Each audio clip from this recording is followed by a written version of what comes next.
Welcome back to Ox Tools. I'm Tom. So tonight and today or whatever, we are doing what I would call a fairly common operation, but it's actually fairly difficult to do. So we need to make a large diameter thrust washer that's actually pretty thin for its diameter. So it's about a 6-inch OD with about a 2-inch hole through it, and it needs to end up about 1/8 of an inch thick. All the material I have to start with is 1/4 inch thick material. So we're going to form a circular disc, and then we're going to thin it. And the idea is that we want both faces to be parallel and flat, as flat as we can make them to make a good thrust washer. So the material's brass, and so we'll bandsaw it out and then do some lathe work. And we're going to show a couple of techniques that I may have hinted at before. I may have shown a couple of things along these lines, but this comes up fairly often, and holding and gripping the part is always kind of a challenge. So this is really a video about the work holding aspects of this. And it's a thrust washer for this Wabble drive for the etching press, just so you guys know what it's for. Anyway, let's get an apron on, and let's cut out a circle and do some lathe work. Okay, so here's our blank. We're just going to lay out some roughing lines here so I can bandsaw the disc to diameter, and I'm just doing a cross corner here just to pick up the center.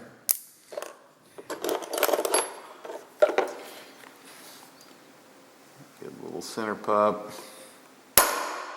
That. All right, so let's do the ID hole. Okay, which is 1.938 diameter, and then the large diameter is round, but like that, and that's going to be 6 inches. This one is I would call reasonably precision, and this one is not particularly precision, although I do want to turn it. So okay, so half of 1 15/16 is a half plus 30 seconds, so that's what?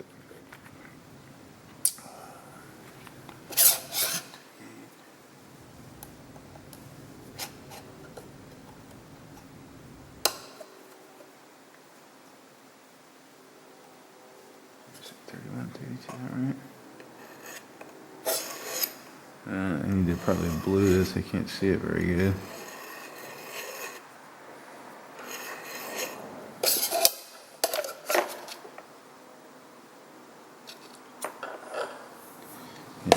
Can't see it very good, although it probably doesn't matter very much for this, since I'm gonna bore it undersize, and then I'll be measuring it. It's just I don't know. I find it helpful sometimes to have layout lines so you can you can kind of tell when you're blowing it, right? All right, that'll work. And then we're gonna do 3 inches here for this. Okay. This one I will kind of need to see. I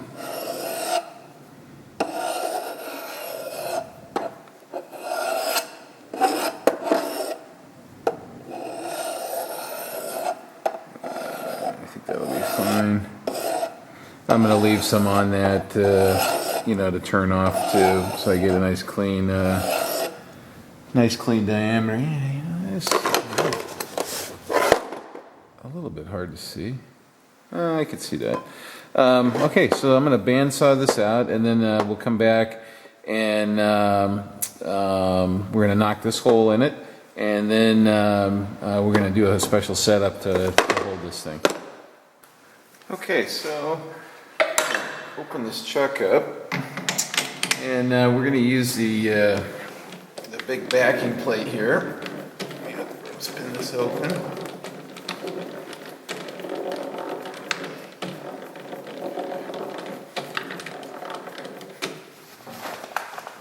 him in here.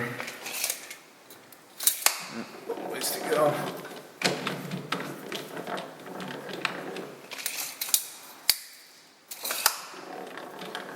Alright, something like that. And then we're going to use this backing plate here. And what I do, calipers, is I just set the length of these backing screws here to so I can set the disc anywhere I want, and it's basically straight for all intents and purposes. Okay.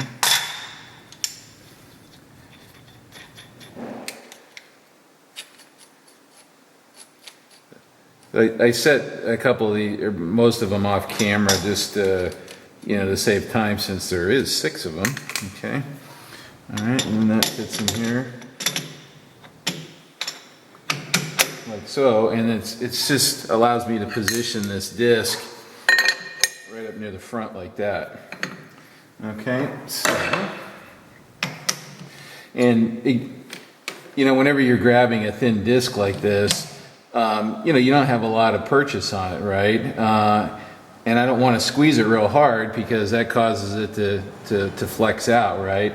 So this backing plate gives me something to push against too. Now this is just my belt sanded, bandsawed and belt sanded profile there. What I want to do is just kind of establish a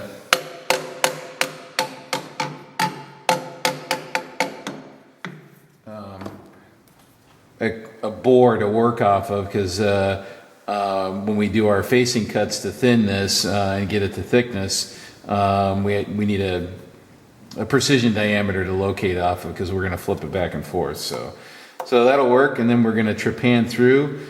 Knock a hole out and then bore that, and then we'll change the setup so that we can do the facing operation.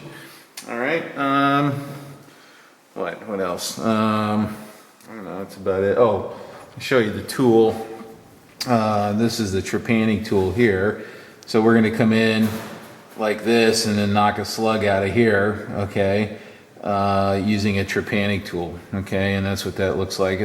It's like a parting tool, but it's used in this direction, and it's relieved on this side here to accommodate this the curvature of the hole. Okay, so that side of the tool bit has to clear the whatever radius of the hole is. So if the hole's real big, you don't need a lot of clearance, but if the hole's real small, you need a lot of clearance. This one's got a fair amount in it. So okay, anyway, that's the tool we're going to use. So we'll get that set up, and we'll knock a hole in that. Okay, so let's get our tool set up here. This is kind of a small tool bit, so I put a shim underneath it. All right. And what I'm doing here is I'm leaving the tool loose. I'm leaving the tool loose so I can kind of position it around, because I want it square with the work. So I just kind of push it up against there, and then I'm looking at the gap. That looks pretty good. All right, snug it all down. Okay. We'll check our center height. Using our little center height dealy bopper.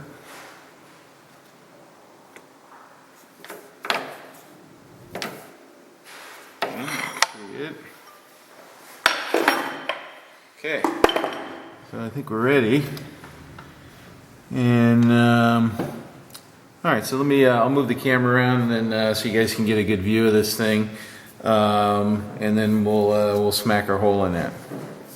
Okay, so I think we're ready to go here. So we're gonna calibrate our tools here, or tool. First I'm gonna come up and just touch this face, just to get a Z calibration here, so I know when I'm getting close. something like that. Alright, so I zero the DRO. And now what I'm going to do is I'm going to come out kind of close to my line here. Not super close. But I'm just going to go in a little ways. Like that to form a groove. And then I just want to make sure that I'm still well undersized. So that's reading about 1 3/4 right there. Okay.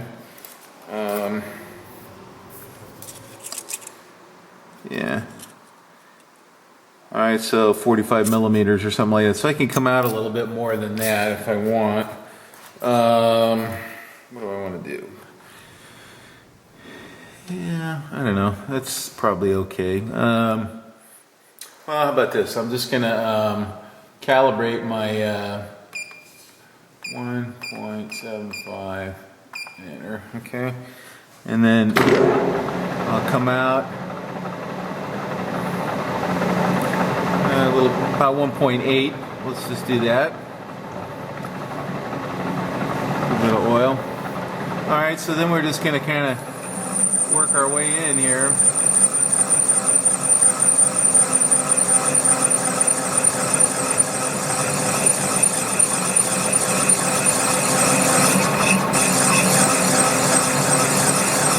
And I'm just breaking the chip by backing slightly. Okay. And you know, this is I would call this a gentle operation. You don't want to go crazy with this.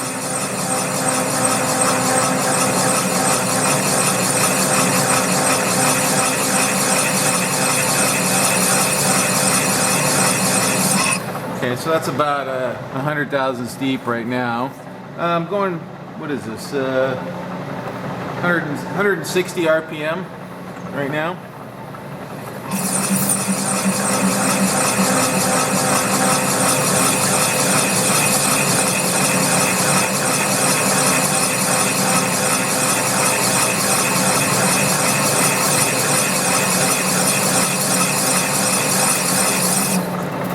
Okay, so I'm past halfway now. The DRO allows me to monitor where I am and when I'm getting close to breaking through.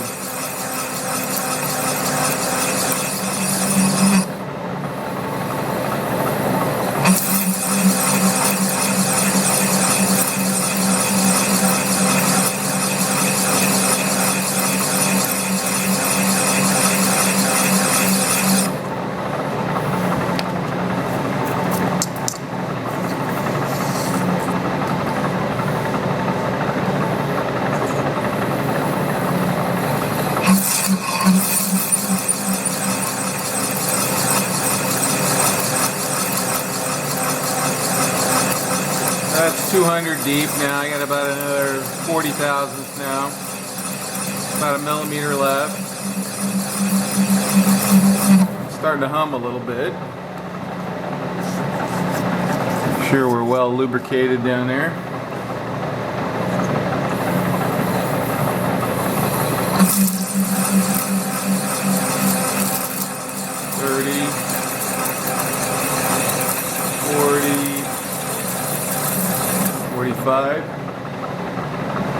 Alright, take a pause there for a sec. Okay, so somebody came in the door, so I had to stop for a sec. Alright, let's finish this little puppy off. I got about, actually I don't even remember where I was, probably like, I was pretty close. 5 thousandths maybe, something like that. 245, yeah. Okay. There it goes. That's it. Voila. Okay. So let's see here. Okay. So yeah, I got about, I don't know, what is that? 15, about 1/8 of an inch left on the diameter. So I'll get a boring bar and we'll bore that and let's see if I can retrieve that disc easily.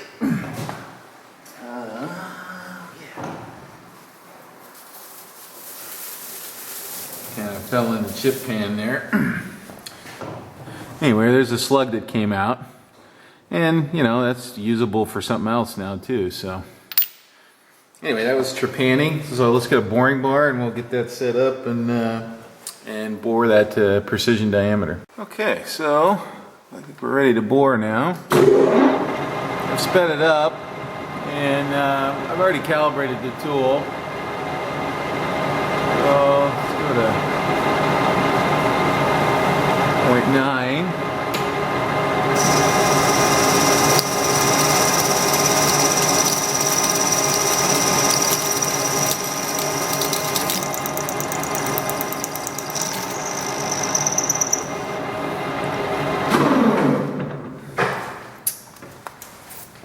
Double check, make sure I'm there. Yeah, okay, so we're almost there. About another 40 thousandths to go to get that to size.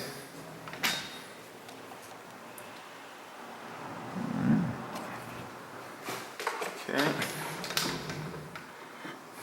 I think I'm just going to take it in one whack here. This isn't a super precision diameter, it just needs to, it's a locational thing, not a press fit or anything.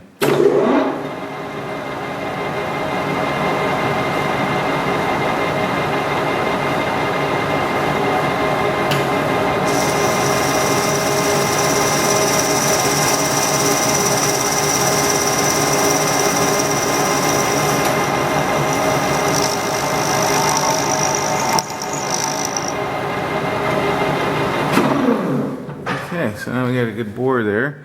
All right, so now we're ready for the fancy pants part here.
Okay, so what we're going to use now, this is a lathe version of the mini pallet, although this doesn't have the tapped holes in it, or a bunch of them.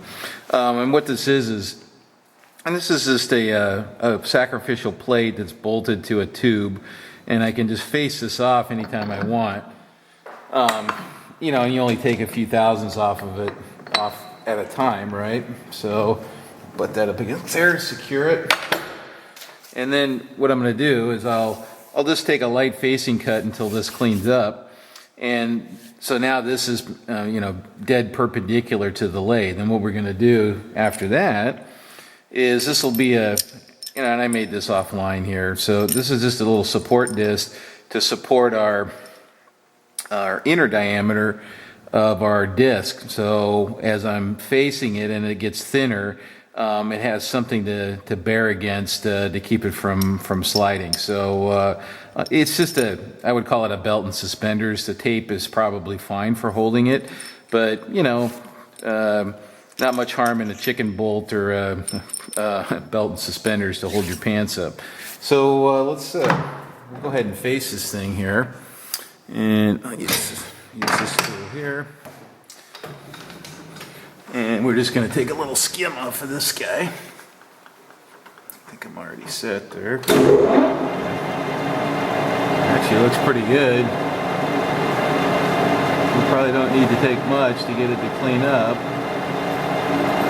Alright, so let's take about 3/1000 off and see what happens. Give it a little lube. Actually, you know what? I'm gonna feed this a little faster for this part. So as long as you don't go crazy, when you face this thing, it'll last a long time. And it's a really quick way to true a surface. With that day, that setup. So yeah, it looks like 3 is going to clean it up.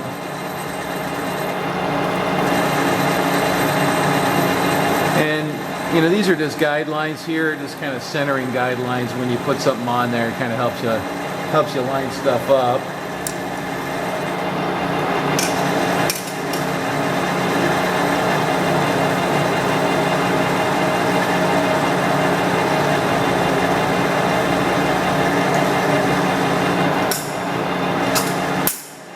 And then I'm gonna zero my DRO now too, because that's a datum surface now. So I know where I am when I'm working.